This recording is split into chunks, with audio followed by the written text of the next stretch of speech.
This is Coogan Cassius for IFL TV. We're at Wembley Arena here for the announcement of George Groves versus Christoper Rebrasse on 20th September. With me, I've got George Groves. How are you, George? I'm very well, thank you. Yeah? Yeah. Should have really filmed you. What are you doing, Goodall?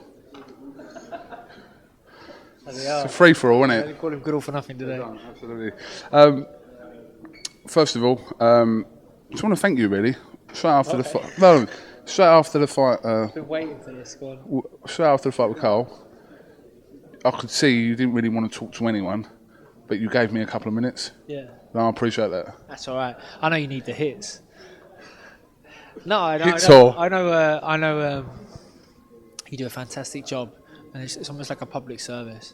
And I wanted to be part of it. I wanted you to, to express the aftermath of, an epic fight in a record attendance, and to capture the moments of a man who's just been rendered unconscious by throwing a camera in his face. But I appreciate it. Thank you. Okay.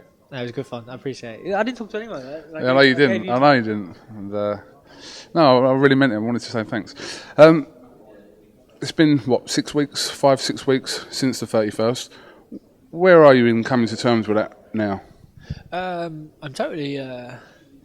it's weird. I'm not content with it. I'll never get over it, but I haven't shied away from it. I went back and watched it that night and again, and I watched it the next day, and of course, losing you never get over. Getting knocked out certainly never get over. But I was certainly in the fight, boxing well. Felt I was winning, contrary to what others believed. But we were going about our business how we planned to, and it was one shot. It's a shot that no one really predicted coming at the time, I don't think. And I made a mistake. Wrong side of the line, opened my shoulder, left an opening for Froch, and he took advantage of it. Overall, though, I performed very well. As I say, the fight was going how we anticipated it to, and for that reason, I got no reason to not be content to go back straight in at the deep end. I feel I belong at world level, and for me, it would have been tough. It is tough getting yourself back in contention for a world title, but I feel I showed not just the commercial side of things, but also in a boxing sense, my ability and where I belong, and that's why my first fight back, announced after 6 weeks, is back at Wembley, fighting the European champion and in a final eliminator for the WBC. So, perfect fight for me. I don't want to dwell on the 31st, I'll just ask you one more question about that. In hindsight, would you say that the Carl Froch 2 fights came a bit too early in your career or not? Ooh, I think no. I think I was hands down winning the first fight, and he was stopped prematurely. Gone over that many times, and I felt like I was winning the second fight. In many ways comfortably. I was in my rhythm. I was landing my shots. I was landing the jabs. I was landing the body shots, and I was hurting Carl at times. Obviously nowhere near as much as he hurt me in the 8th round. And contrary to what Jim Watt had it scored, HBO had me 3 rounds up. One of the judges had me 3 rounds up. So it's one of them fights you sort of take it as you wish. I certainly belong at world level, and I think I beat Carl Froch. I think I can beat him. Now if we boxed again, I just think not so much I was unlucky, because that's not a fair thing to say, just not fair on Carl, but at best people will say it was nothing between us, so I wouldn't for a second say that it came too early. I think I'm going to get better. I think I'm still 26 and still got a lot more potential in me, and we're in the gym trying to improve day in, day out, and we feel we are improving. But no, definitely not a fight too early. A fight just at the right time. Just didn't get the right decision. We're trying to tell a story, and my journey is part of this story, and the journey going on a bit longer than I hope to secure a world title, but we will get there. It feels like an inevitability, but I hope other people feel the same, because I will become world champion, and ideally it will happen before Christmas. Interesting, Callaghan's comments in the press conference after the fight. You were straight, more or less, on the phone to him that night. you know, kind of like what happens now? What do we do now? Because it must have been in your mind back then to get your career back on track as soon as possible. Well, I understand boxing. I understand the options that would have been out there to me. I know, the stuff I was telling Callow, he'd already thought of or he'd already put into place. They've been promoting far longer than I have been boxing, so he understands the boxing world, and I think he was most likely relieved that I have this mentality where I want to go back in and go back in the deep end. I'm sure that he spoke before where he's had to really get guys on a long road to recovery, and that must be really taxing and difficult for him to do. But for me, I just want to be back in action. I want to be boxing on the biggest fights, on the biggest stage, against the biggest names, and as I say, fighting for a European title against Rebrasse, who's a good fighter with a great record. Is the perfect fight back. Going down the WBC route, we're fighting. We could, beat Rebrasse, and then we'll be fighting the winner of Durrell and Beaker, and that could happen before Christmas, So, I certainly lost my last fight, and in many ways, it could have been a huge step back. But all it was, I feel, wasn't the step forward I wanted. I'm still in a position where, in the very near future, I feel I'll be challenging for world titles, and that's always been the goal. It's been the dream. It still is, and just people who have supported me. I hope they continue to support me and show up at Wembley. They know their way around now. They was here not that long ago, and we're back on track. This is the journey. It's going to go on a bit longer, as I say, to get there. But once we're there, we're going to stay there, and it's just one of the things. Before you knew that you were going to be facing Christoper Rebrasse, were there many other opponents that you and Callum discussed? Yeah, I mean, this was our preferred one because his ranking was so good with WBC and he's European champion. So that's fantastic to get a belt like that. Which essentially is not a bonus because it's a fantastic belt. You'd fight for it in its own right. But we got two for the price of one, getting the eliminator as well. We look at the other governing bodies at the moment. WBO, Paul Smith could be fighting for that soon. Who knows? Abraham obviously works with Sauerland, so that was a fight that could take place. Froch, I doubt, wants to fight me anytime soon. James DeGale got himself into a final eliminator spot and feeling great for himself. So hopefully he gets a fight worth having. As far as I'm aware, I don't think he's going to fight for that anytime soon because Froch has the right to a voluntary, which I know he's craving. He wants to go to the States. So not that many other options out there. This was a great bit of work, I feel, by Sauerland to get this fight and to get this as a final eliminator because as he says, it's been moved on quick. We're back in action quick, and I wouldn't have it any other way. It does seem like a perfect fight for you to come back into. Like I said, it's got a direct ending to it with, like I said, the European title on the line, plus is it the final eliminator for the WBC title. So, you've got it mapped out, and by the end of the year, like you said, if things move forward like they have done with this fight, you could be world champion by the end of the year. Yeah, I'd love it. Why not, eh?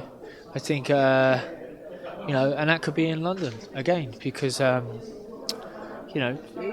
I carry on getting the support I've had, there'll be a huge fight here in London. We challenging for a world title. Beaker and Durrell would have to travel for it. And George, Colin Hart said a sort of tongue-in-cheek comment about the Mayan games with, how you're going to do them with Rebrasse. Don't talk in English, but do you think for future fights now, like the press and the media are kind of expecting you to engage into this Mayan game scenario with opponents, or does it depend on who the opponent is? As I say, it's going to be difficult to get my French across at times. But, mind games is a very broad term for what, I've sort of approached and brought to the table. It's much easier with an opponent who speaks English, much easier with an opponent who feels he knows me a little bit more than he really does. I like to keep a bit of mystique about me. I don't really know what I'm thinking most of the time, so don't see how anyone else can. But at the same time, I don't rely on my games. This guy will have to deal with coming to London, challenging me in a fight he can't win. So, see how we go. Can you speak any French at all? Oui. No, no. I think I was German. I did French at school for a couple of years. Everyone done French, didn't they? But I don't know how much of it anyone remembers. No, I did. Je m'appelle George. That'll do, innit? Like. J'habite Essex. Well, I live in Essex. Yeah, I can't read that one. I said I don't live in Essex. J'habite Hammersmith. Don't live in Hammersmith. Have you moved? Yeah. We can move on from there. Just finally, you made the decision to go with Sauerland Promotions before the fight, which was, again, raised some eyebrows in some circles. Are you confident that Kala, Nisa, Sauerland Promotions was the right choice and to move you forward and to get you a world title? Yeah, I don't think there'd be any other promoters out there that would have got me into this position so quickly. I think this is what I required from Sauerland, is their ability to get things done. Maybe that's the German in them, but they're certainly very efficient. And I've boxed on their shows before, and they put on fantastic events. And that's what one of the main appeals to me was, that we could put on fantastic events together. You know, they want to come to UK, but they're not interested in promoting as such. You know, they don't want to take over. They don't want to start at small hall shows and work their way up. They just want to work on big events, and they see me as a big enough name to do that. Obviously, if I won the last fight, this next fight might have been at Wembley Stadium, but as turned, it's at Wembley Arena, which is a fantastic arena. You know, we're setting up for the big show, and it will be a big show. And I think full credit to Sauerland, and what in hindsight was a great decision to sign with them before the fight, because as I say, spoke with Kala the following day, and we're back to work. If I hadn't done that, maybe this time today I'll be talking about signing with a promoter, and then at that point, we have to work on getting a fight. We're in a good place. Okay, and I did say finally, but the very final thing. TV broadcaster talks going on at the moment. Announcement soon, potentially. Announcements very soon about a TV broadcaster. Everyone's interested. Fortunately, that's a good thing. We're interested actually in streaming it on our YouTube channel. Make me an offer. Yeah? Make me an offer right. now. Don't know. Would it be a pay subscription thing? Or would it'd just be you let us film it. Yeah. We'll stream it. And then just let everyone watch it for free. Money-wise, it's probably not the best option for you, but for being like a man of the people, you'll be a hero. True, granted. But who would you get to commentate? Oh, interesting. It wouldn't be me and James. We'd be doing like the presenting side of it. I don't know. We could get someone. I don't know. We can talk about that. If you're interested, if you're not interested, just say no. Like, don't play us about and mess us about and say, you can do it. Are you very busy? Tell me. No, but don't tease us with it and say it could happen and then take it away from us. It certainly could happen. There could be a live stream. What I'd love to do? Groves. You know what? Groves. You know what I'd love to do? I'd love to win the lottery when I leave here, like 500 million, and just go, Jules, you know what? Bang. Have it all. Let us stream it. Don't you know how much Sky are paying? You think 500 million is enough? Just let the cat out of the bag then, didn't he? This is Coon Cassie. Do it for free. We love it. No, we're streaming it. But Just stream it. Just give it away. It all depends on who you get to do the commentary. Okay. So you think about that. Okay. And then also, let me know how you make money, because that's like the biggest. That's the reason I tune into I Film London. Unless we can discuss that right now. In fact, what's happened to the jumpers? We've got sponsors. Summer League. We've got sponsors. No, we've got sponsors. Yeah, I'll tell you what. You don't know about a sponsor, do you? When you watch this, I'm not going to even tell you who it is. When you watch this interview back, you'll see the sponsor at the start of the video and at the end of the video. So let it be a little surprise to you. Yeah, but then I got to watch it. Like, can't you just tell me? You watch our interviews all the time. Is it Ralph Lauren? It's not Ralph Is it Lauren. LA? It's nothing what I'm wearing now. That's not very good. Where's the commitment? Where's the delivery? Like you just have a total disregard for your sponsor. I just think you're gonna get dumped by your sponsor in the very near future. Thanks for that, Jules. All right, Jules Groves, thanks for talking to IFL TV. Wish you the best of luck on the 20th of September. And we'll be there at Wembley Arena. Streaming it live. Streaming it live for free. It's good. Giving back to the fans. Yeah.